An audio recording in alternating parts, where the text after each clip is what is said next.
உலகத்துல அம்மாவை கிண்டல் பண்ணாத குழந்தைகள் உண்டா? இதுக்கான அம்மா கிண்டல் பண்ணணும். அம்மா பாதி நேரம் சிரிச்சுன்னு போயிடுவா, இல்லாட்டி மௌனமா இருந்துருவா. சில சமயம் இந்தா நகரு, வேலை கிடக்கு அரட்டை என்ன நம்ம நகைச்சிட்டு போயிடுவாங்க. அப்படி நாங்கள் அம்மாவை ஒன்று கிண்டல் பண்ணியிருக்கோம். என்னன்னா, காலைல கண்ணை முடிச்சது அம்மா அகல்யா திரௌபதி சீதா தாரா மண்டோதரி பஞ்சகன்யா ஸ்மரே நித்தியம் அப்படின்னு ஆரம்பிப்பேன். அப்புறம் மந்திரமயனாகன்னு தொடரும். அது நான் கிண்டல் பண்ணுவேன், ஏம்மா இந்த 5 பொண்களும் நல்ல பொண்கள் தான், இவ்வளோ கஷ்டப்பட்ட பொண்கள்மா, காலத்தில் எழுந்துன்னு ஏம்மா அந்த கஷ்டத்தில் நினச்சிக்கிற நீ அப்படின்னு சொல்லுவான் அம்மாட்ட. அது அந்த வயசு, அது எல்லாத்தையுமே அப்படி பேசுகிற வயசு, தப்பு எல்லாம் தெரியாமல் எத்த வேணா பேசுறது அந்த வயசு அது. இப்படி அம்மாவை நம்ம கிண்டல் பண்ணியிருக்கோம். அம்மா பதிலே சொன்னதில்லை. ரொம்ப வருஷம் கழிச்சு எனக்கு பதில் சொன்னா ஒரு நாளைக்கு. ஆமாம், அந்த 5 பொண்களும் கஷ்டப்பட்ட பொண்கள் தான். அகல்ய பிரம்மாவால் உருவாக்கப்பட்ட, அவர் கையாலே உருவாக்கப்பட்ட பேரழகி, கௌதமரின் மனைவி, சதானந்தரின் அன்னை, கணவனாலே சபிக்கப்பட்டாள். திரௌபதி அவ யஜ்யத்தை பிறந்த யஜ்யசேனி. அவளா தேடிண்டா 5 புருஷன் வேணும்னு, அவளா தேடிண்டா.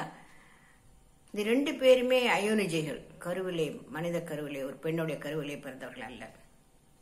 சீதை ஜெகன் மாதா எங்கேயோ சிறையில் இருக்கா. அவன் எங்க இருக்கான்னு கூட புருஷனுக்கு தெரியுமா தெரியாதான்னு அவளுக்கு தெரியல, அவனுக்கும் தெரியல எங்க இருக்கான்னு தேடின்னு இருக்கான் அவனும். ஆஞ்சநேயர் வர வரைக்கும் அவளுக்கு எந்த பிடிப்புமே இல்லை.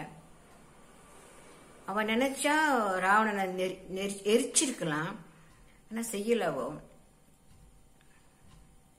மண்டோதரி பாவம், அவ யாருடைய பெண்ணு தெரியுமா? தேவலோகத்து சிப்பியான மயனோட பொண்ணு. அவளை விரும்பி ஆசைப்பட்டு கல்யாணம் பண்ணிட்டு வந்தான் ராவணன். தார அண்ணன் தம்பி சண்டைன மாட்டின்றவோ. என்ன வேணா சொல்லலாம், அவர்களுடைய தர்மம் அவங்களுடைய தர்மம் என்ன வேணா சொல்லலாம். ஆனா கஷ்டப்பட்ட அவ, கஷ்டப்பட்டது அவ தான். உண்மையிலே அண்ணன் தம்பி சண்டையில மாட்டின்றவ தான் அவ. இந்த 5 பொண்களை ஏன் நினைக்கிறேன் தெரியுமா?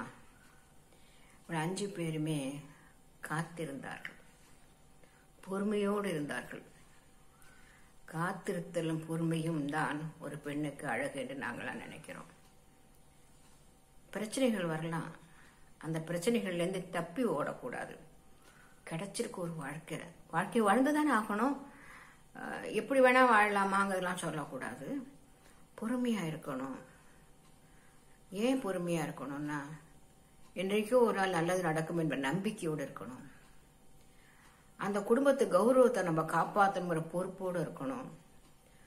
நம்முடைய குழந்தைகளோ கணவனோ புருஷன் வீடோ அவங்களுடைய பெருமைக்கு குறைவில்லாம நம்ம நடந்துக்கணுங்கிற பயம் மனசுல இருக்கணும்.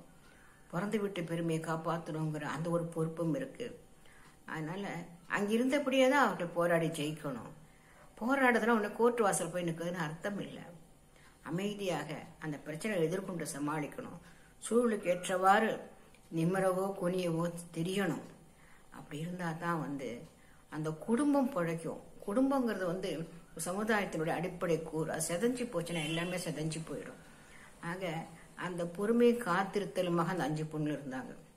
அதனால தான் அந்த 5 பொண்ணு நினைக்கிறோம். அந்த பொண்ணு நினைச்சிருந்தா அது ஓடி போயிருக்கலாம், அல்லது வேண்டாம் போ அந்த வாழ்க்கைன்னு போயிருக்கலாம், அல்லது எதிர்கொண்ட எந்த வாழ்க்கையை வேணா எடுத்துட்டு இருந்திருக்கலாம். இல்லை, கிடைச்ச வாழ்க்கையை அவர்கள் பொறுமையோடும் நிதானத்தோடும் அக்கறையோடும் இருந்தார்கள். அதனால தான் அவர்களை இன்னைக்கு நினைக்கிறமே தவிர, அந்த ஒரு பொண்ணுக்கு கிடைச்ச வாழ்க்கையை எப்படி வாழணுங்கிறது தெரியணும். அந்த இப்படிதான் இருக்கணும் தெரியணும். பொறுமை, காத்திருத்தல், நல்லது நடக்கும் என்ற நம்பிக்கை, இதோடு கூட வாழணுங்கிறது தான் இவர்களுடைய பாடம்.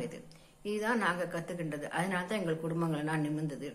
எங்களால ஆனது வீட்டுக்குள்ள இருந்தபடியே எங்க வாழ்க்கையை, இந்த குடும்பத்துடைய வாழ்க்கையை எப்படி மேம்படுத்தும் என்பதெல்லாம் நினைச்சிட்டு இருந்தோம். அதனால தான் அவர்களை நினைக்கிறோம். நாங்க இந்த பொறுமையும் இந்த காத்திரத்திலும் எங்களுக்கும் வேணும்னு நினைச்சுதான் இருந்தோம். அதனால தான் உங்களை எல்லாம் நாங்க காப்பாற்ற முடிஞ்சது, உங்களெல்லாம் மேல கொண்டு வர முடிஞ்சது. எத்தனையோ பிரச்சனைகள் அடுப்பதான் வாழ்ந்தோம். பிரச்சனை இல்லாமலாம் இல்லை, ஓடி போக கூடாது பிரச்சனையில இருந்து. நின்று நிதானமா வாழ்க்கையை வாழணும். அதனால தான் அவங்களை நினைக்கிறோம். வாயடைச்சு போயிட்டேன் அப்படியே. இப்ப அம்மா இல்லை, ஆனா காலையில் நானும் அகல்யா, திரௌபதி, சீதா, தாரா, மண்டோதரி, பஞ்சகன்யா, ஸ்மரே நித்தியம்னு நானும் காலையில இப்பெல்லாம் சொல்றேன்.